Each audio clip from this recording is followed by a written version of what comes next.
Hey folks, and welcome to Typology, the show in which we explore the mystery of the human personality through the lens of the Enneagram. My name is Anthony Skinner, producer of the show.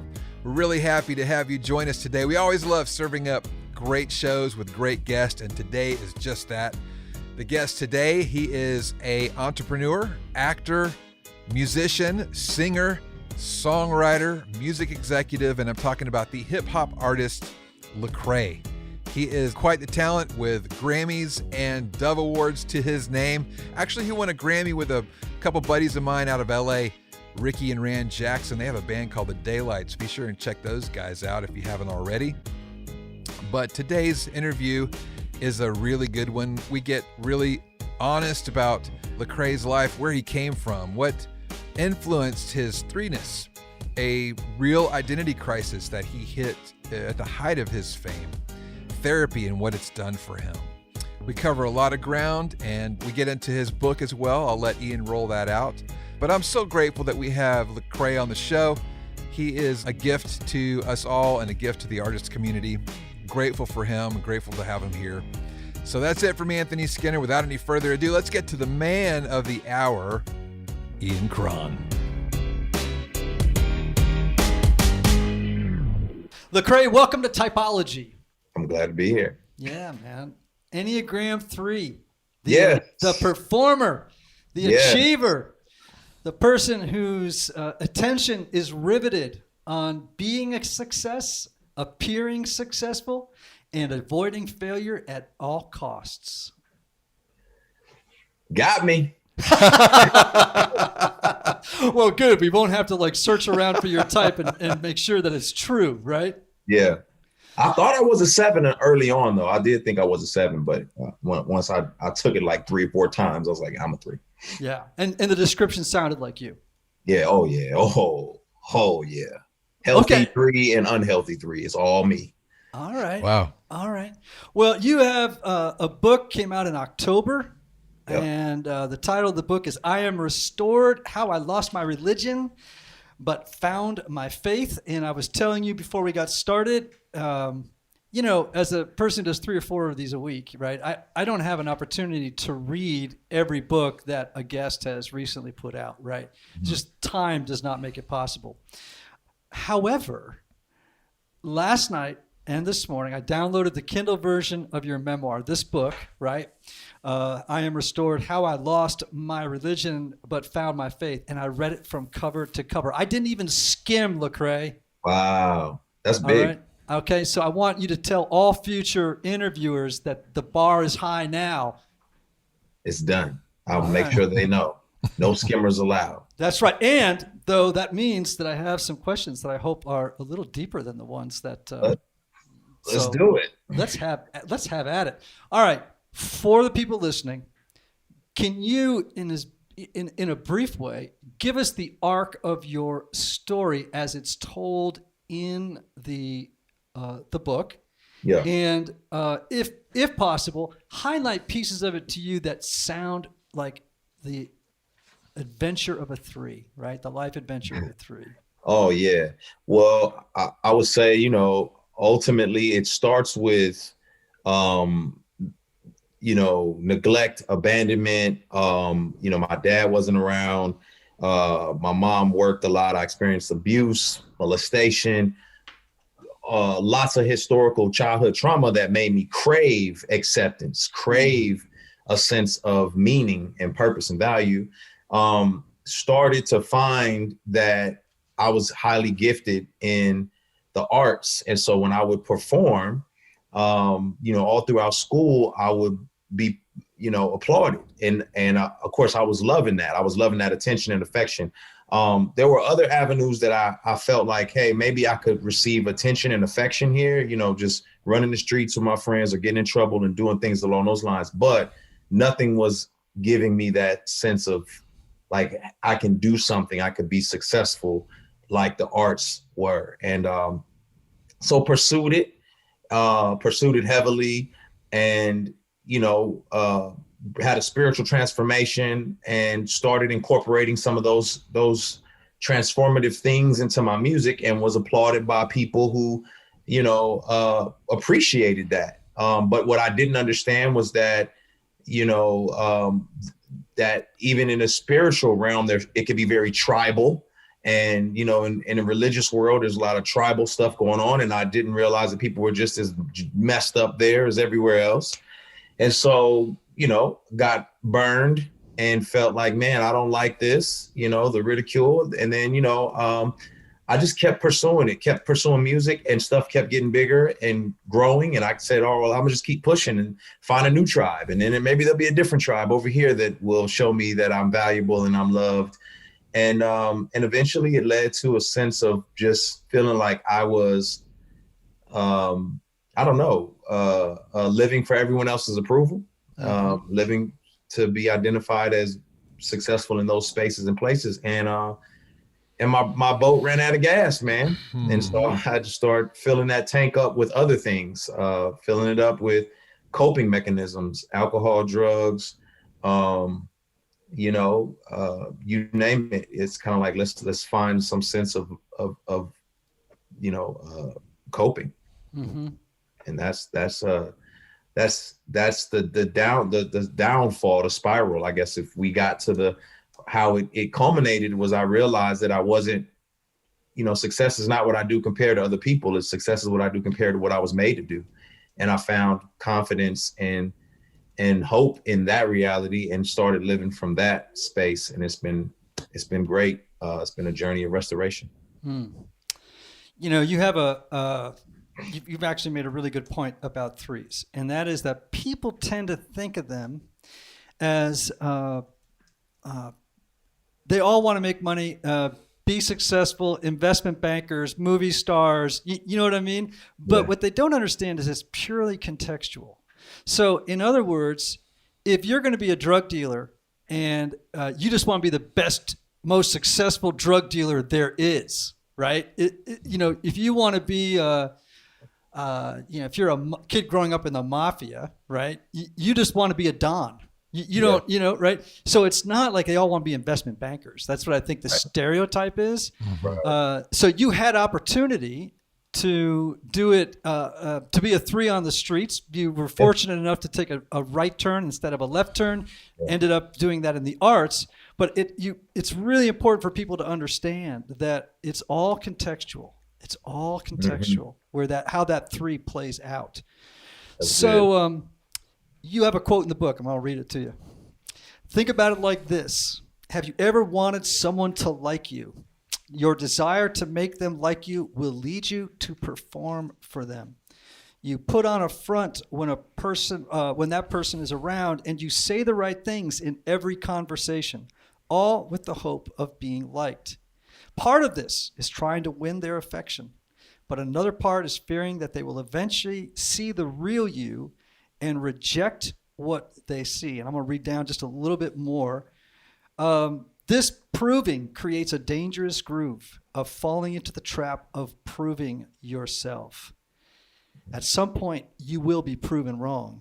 That's what scared me to my core. What if I'm wrong? What will people say or think? And then you went on to talk about your addiction to drugs and alcohol, which we'll pick up in a moment. But that is about as three a passage as I've ever read in a book. I'm a three, baby. What can I say? You nailed me.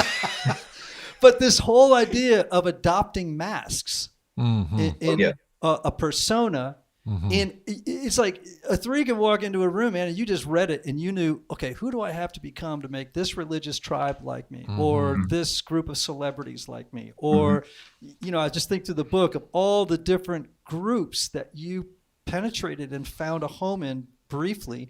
And in every one, it sounds like you adopted a new persona and then had no idea who you were, really. Man, I read a while back about Johnny Depp, and it said that he had been so many different characters over the course of his career that he did not know who he was anymore. And I resonated with that so deeply because I have navigated so many different spaces and places that I feel like it's only within the last 3 years that I've really been able to piece together, wait, who is Lecrae? Like, not who is Lecrae to you all, but who is he? You know what I mean? And that has been a journey in and of itself. Hey everybody, one of the lessons I've learned over the years is that not everybody benefits from a traditional 50-minute counseling session. And this is why some people can go to couples therapy or personal counseling for a long time and never really get anywhere. This is why I'm such a believer of intensive counseling and my friends at Restoring the Soul in Colorado, created by my longtime friend Michael Cusick to help couples or individuals experience deep change in half-day blocks over 1 or 2 weeks. Now listen, if you can't wait months or years to get to the bottom of an issue or to experience breakthrough, you need to get in touch with my friend Michael and his extraordinary team of counselors at Restoring the Soul. If you're looking to get out of the rut you're in, but can't wait months or years, call Restoring the Soul today for a free consultation with Michael's staff. Call 303-932-9777 and learn how their intensive counseling process can help you. As a special bonus, just for Typology listeners, make sure to visit www.restoringthesoul.com/typology to download their PDF called 5 Ways Unaddressed Trauma May Be Derailing Your Relationships. So, it's interesting, by the way, Johnny Depp is a 4. I'm a 4. Hey. He's a 4. So, Edward Scissorhands, that's me. But you in the book, you talk about trauma. And now as a therapist, that sends a flag up my pole, right? I immediately, that is a shared experience for me with you. Yeah. But I want to hear how you would define trauma. Yeah. I would say trauma is emotional and relational wounds or circumstances that have created wounds. And for me, they were things that I didn't deal with, that I hadn't processed. So, I talk about in the book, my kid brain didn't know what to do with being abused, being beat and thrown in the trunk by a grown man. My kid brain doesn't know what to do with that. And so I grew up thinking, well, that's this kind of stuff that happens, you just move on. And I didn't realize, no, that has now affected the way that you process your here and now. Mm-hmm. And so that's what trauma is to me, is those lasting effects from, experiences that you've had, historically. So I love that definition. It seems to me, oftentimes I think to myself that the beginning formation of our personality type is rooted in trauma. It's a response to that initial core wounding, right? And so your little kid brain goes, all right, how do I deal with a world where these sorts of wounds take place? And based on, I think, a lot of different factors, we gravitate toward particular styles and types, right? Yeah. And I can see where a kid who experiences that kind of trauma might say, how do I avoid this pain? Oh, I know. I'll be successful. I will appear successful. And in order to maintain this way of being in the world, I'm going to avoid failure at all costs, right? And that seems like a trauma response to me. Yes. A strategy. Yeah. Right. Yeah, absolutely. I think it's funny. There's an episode on the Fresh Prince of BelAir where Will Smith is talking to Uncle Phil, and he says to him, about his dad not being there. He says, "Why doesn't he want me, man?" And I think that was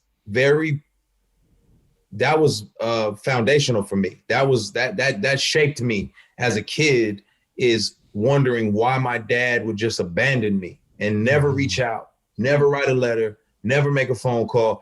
I internalized it. And so for me, it made me say, okay, something about me is not lovable. Something about me is not likable. And what can I do to change that? And then, of course, that's reinforced with abuse or molestation or neglect or whatever. That gets reinforced. And so you begin a process of saying, okay, well, when I won this talent show, everyone liked me. So I have to keep doing that type of stuff if I want to experience value and worth and affirmation.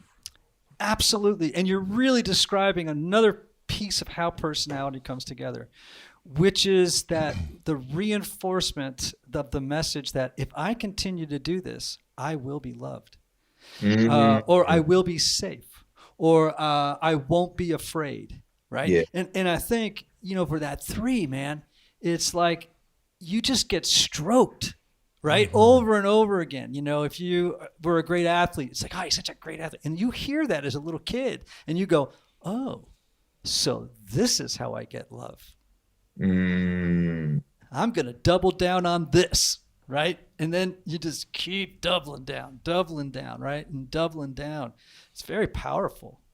It's scary because now I'm thinking about my kids and makes me think like, I don't want them to feel like I only show them love and affection when they do certain things. So that's definitely a lot of how I was, and it's unfortunate because the environment that I existed in, nobody knew better. You know what I mean?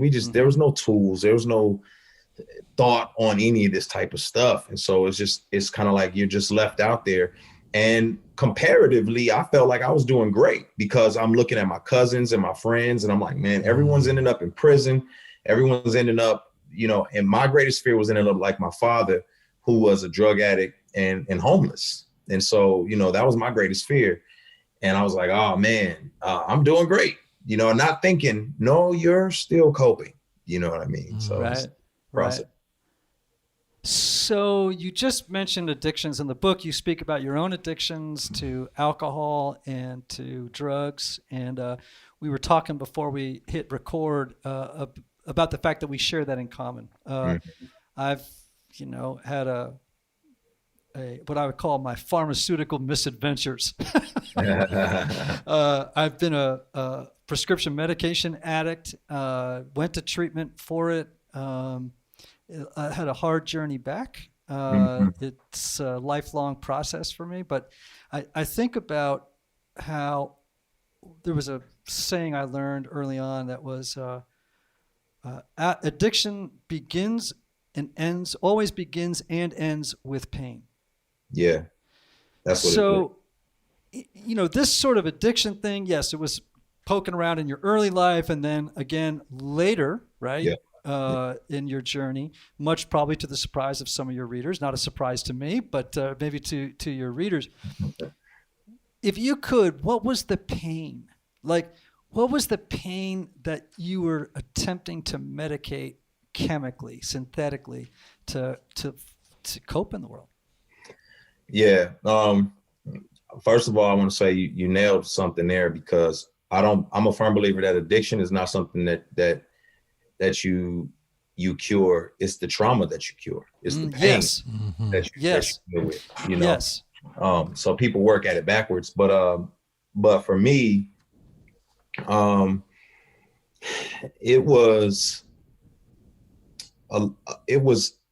initially, it was failure and it was rejection, right? So I think the original part of it is I had built this idea of myself and who I was in the world that I existed in.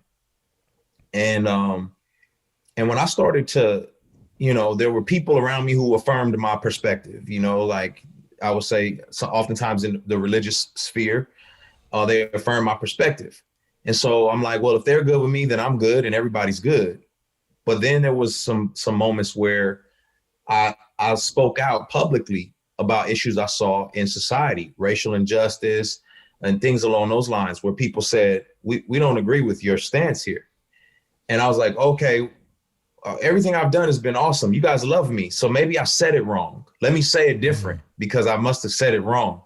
I said it again. I said, hey, what do we think about this? And the response was vehemently different, than what I had thought. And I was like, this doesn't make sense, And so then that turned into me questioning everything. Like, wait, what? We don't agree on this stuff? And I wasn't used to people disagreeing with me on certain things, especially when I was convinced and convicted that it was right. And that disoriented me. And then I said, well, I feel like this is right. And so I don't like this rejection. I don't know what to do. Well, now, you know, it becomes more of a political issue, and there's sides, and one side is saying you're wrong if you do this. So I said, oh, no, that's not what I meant. And then the other side says, well, now you're wrong on my side. Now I'm in this spiral of rejection from all angles and all sides. And I'm like, yo, I don't like any of this. You know, I'm a 3. I need to win. I can't be rejected. What is going on here? Yeah. So anyway, long story short, I'm disoriented. I don't know what I believe anymore. I don't know what's up and what's down. And it made me bitter and frustrated and sad. And I lost sight of just kind of like what was up, what was down. And that messed with my moral compass, because I was like, well, this doesn't, I don't know what matters, what makes sense morally. And if there was no rules now, there was no guardrails, if I don't know what side I'm supposed to be on, then I said, forget it all.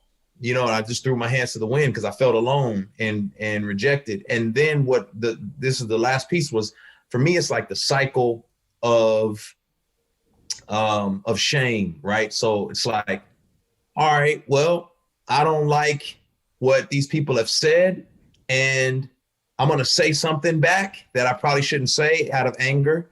And then I'm like, oh man, I feel bad that I said that.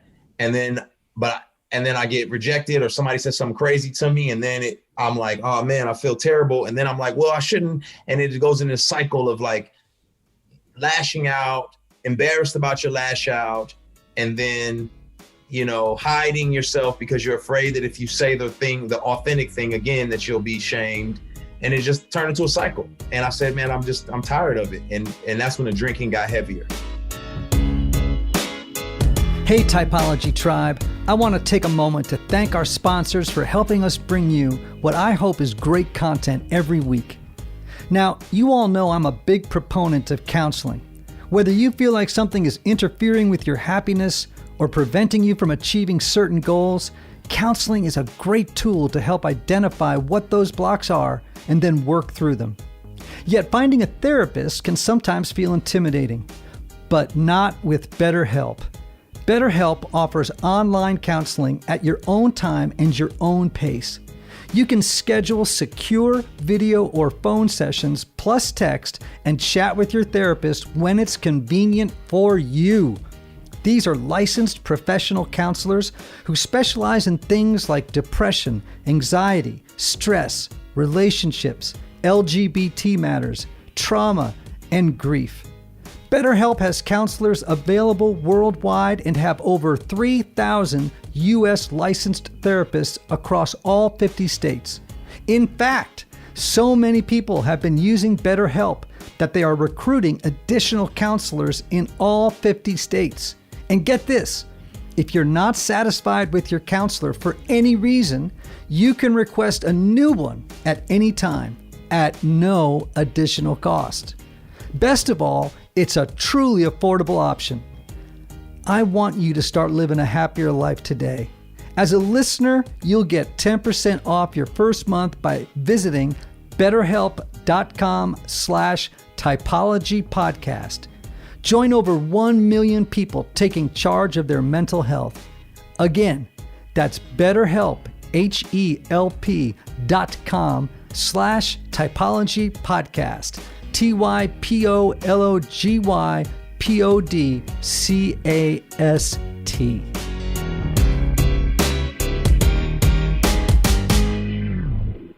Yeah, in the book you mentioned this moment where in a flash you lost 30,000 Instagram followers. Yeah.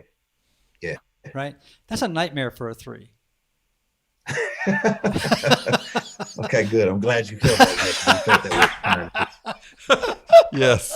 But, you know, and I think more than any other number on the Enneagram, and people wouldn't think this because they look so confident. Same with 7s and 8s. But I think that for 3s, no number on the Enneagram, with perhaps the exception of 4s, feels shame more deeply. Mm-hmm. Right? Shame and grief, actually, are big issues for 3s. And part of the healing journey for a 3 is to grieve those conditions in your early life that led you to become someone other than who you are to win the approval of the crowd, right? Wow. What's grief been like for you in your journey of healing and restoration? I didn't grieve until 2018. I grieved nothing until 2018. So, just imagine, I went through life, won every award known to man, been on every stage known to man before I ever grieved. And so grief that's been a process.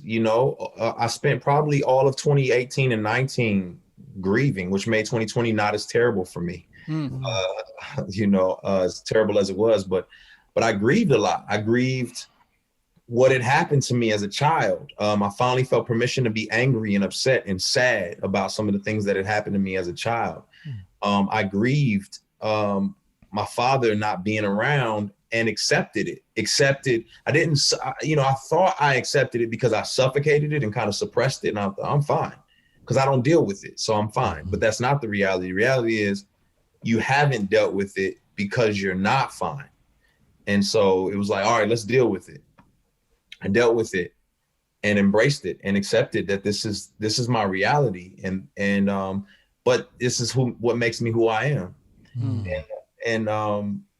I probably cried more in 2018 than I had my whole life, just being transparent. Some of that was probably due to depression, but yeah, it was tough, man. And another thing is 2018 is when I stopped drinking as well. So I had to feel. Yes. I had to feel. I stopped, taking Xanax. I had to feel. And so it was like, oh, I don't like this. I don't like this at all. Well, you just named one of my drugs of choice, Xanax. That is any of those benzodiazepines, man, they will shut down your feelings in a heartbeat. You just go into the soft, fluffy space of flat, And I think you're looking at me smiling and nodding his head. He knows what I'm talking about. And I think that I can remember a time I was in a hotel room in I don't even remember where I was, and I had just stopped. I had just gotten clean, and I remember I was just in the hotel room. I mean, I wasn't listening to sad music. I wasn't, I hadn't had some big thing happen or some insight. I just bent over to pick something off the floor, and I suddenly felt sad and tearful. And I was like, "What? Well, I haven't had that. I don't even know the last time I had that feeling, and I have no idea why I'm having it right now." And it was sort of like something had broken through in me, and it was both terrifying and beautiful at the same time.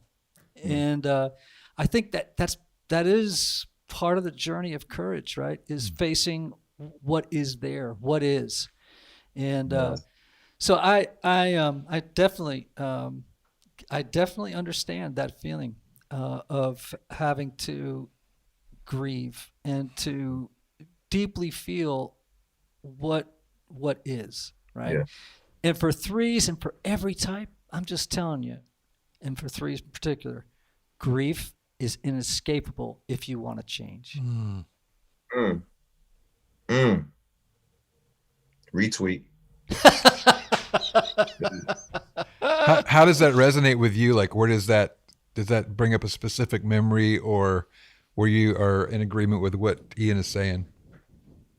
Well, I think everybody wants to change. Not everybody, but most people want to change. It's just nobody wants to go through the process of having what it takes in order to change. And as much as I hated the grief, hated going through all of that, there's no way I'd be who I am right now. There's no way I'd have the vantage point or the perspective that I have. I sometimes wonder, who would I be, had I gone to therapy way earlier? You know what I mean? And how would my life have looked? But I can't do that. All I can do is say, this is where we are, and how are we doing now? And how can we continue to grow and to be better moving forward? But you're right. I mean, yeah, I thought I was fine. Being honest, I would hate things about my internal processing, but I thought I was fine. Right. So You just reminded me of a quote by, well, actually one of my favorite writers, Maya Angelou, and she says this. She says, "Forgive yourself for not knowing what you didn't know before you learned it." That's good. And I hear that in that whole thing about therapy. You know, it's like, if I'd only known, earlier in my life, everything would have been different, right? And she says, let me repeat it because it's such a gorgeous quote: "Forgive yourself for not knowing what you didn't know before you learned it." It's beautiful. Oh, I've had to tell that to myself a million times. Beautiful. A million times. And it sounds like that's been a huge deal for you as well. Let's talk about therapy. I'm a therapist, so let's talk a little bit about therapy as a 3. Okay, because I've had 3 clients before, and every type, I probably had every single type in therapy at some point or another. And 3s, I can tell you, there are specific challenges to each type, and there's one for 3s, and I'm just curious. I want to probe a little bit. Tell me about your journey in therapy as a 3. Well, let's see. I experienced like a clinical depression at first. Didn't know what it was, had never experienced it, was just like, all right, we'll fight our way out of this. We've done it before. We'll get through it. Then it turned into like some acute anxiety. And I was like, all right, this isn't going to just go away. I need to get some help here. And I remember going to visit a woman and sitting there, and I was like, I don't know what she'll think of me. I don't know what she's going to, what is her perspective of me going to be if I tell her what's really going on here. And so obviously that relationship didn't get far because it was, I was waiting for some clues or some inklings that it was like, yes, can I go there? I don't know if I can go there. And I didn't get them. So that relationship dissolved. And then I tried another one, and I was like, no, I don't feel it. I don't feel the love. I don't feel like I can go here. And another one. And I was like, same thing. I don't feel it. I don't know if this isn't it. And everyone, it kind of kept feeling transactional. And I'm sure they were probably just trying to warm up and get to know who I was. But I was like, I don't like it.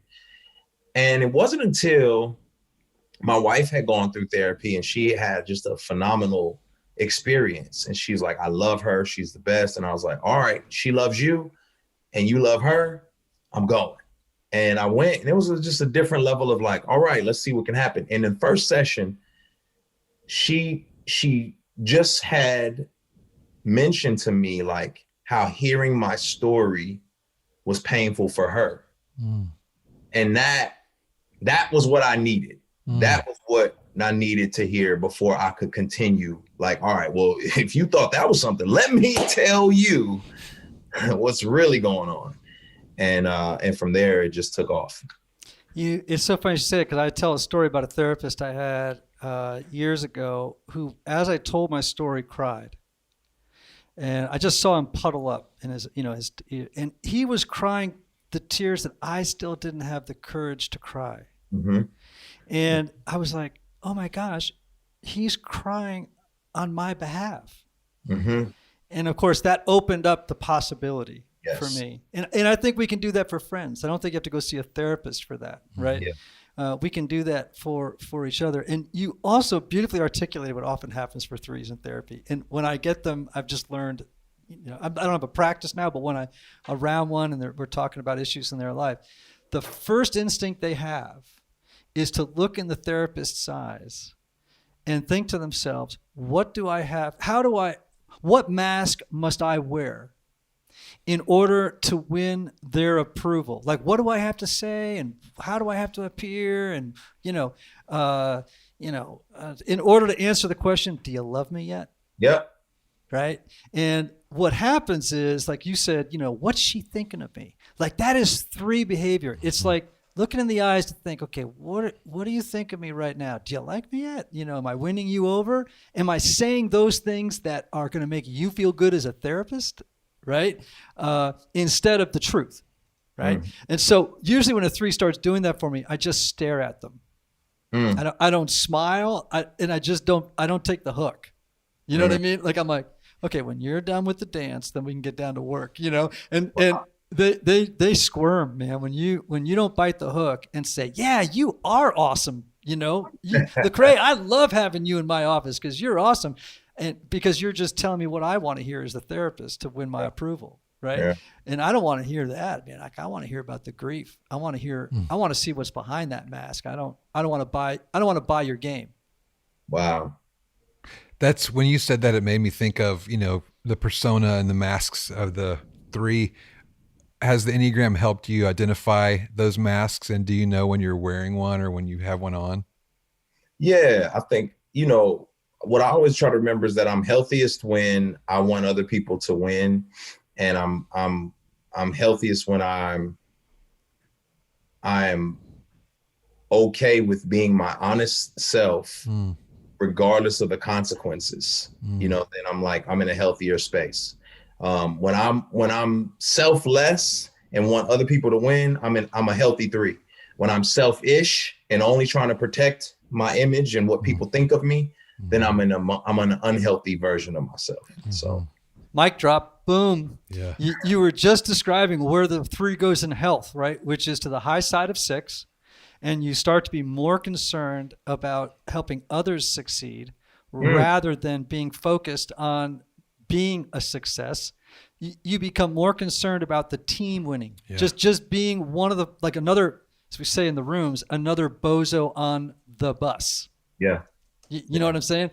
And at that point, what you start to do is you stop being a lone wolf in search of success, and you start to be somebody that's concerned about everybody winning. Mm-hmm. Right. So I'm really encouraged to hear that. I know we got to wrap up, but I want to just read one more thing and have you comment on it. Is that cool? Yeah. Okay. Because I loved this. All right. You wrote. Hold on, Anthony. Oh, here it is. All right, we'll take it from here. You ready? Mm-hmm. You wrote this. Ultimately, my desire for change made me desperate to try anything, even my last resort, transparency. The first step toward restoration was embracing true authenticity. Mm-hmm. Okay. Begin. Well, that's just where that's where shame does not have authority in my life anymore. Is when I'm transparent. It's like if you ever seen the movie 8 Mile where Eminem just says, I'm going to just rap about myself, all the stuff that I know you're already going to say, then you have no power over me. You can't shame me. You can't reject me because I've already put it out there. And that puts the power back in my hands.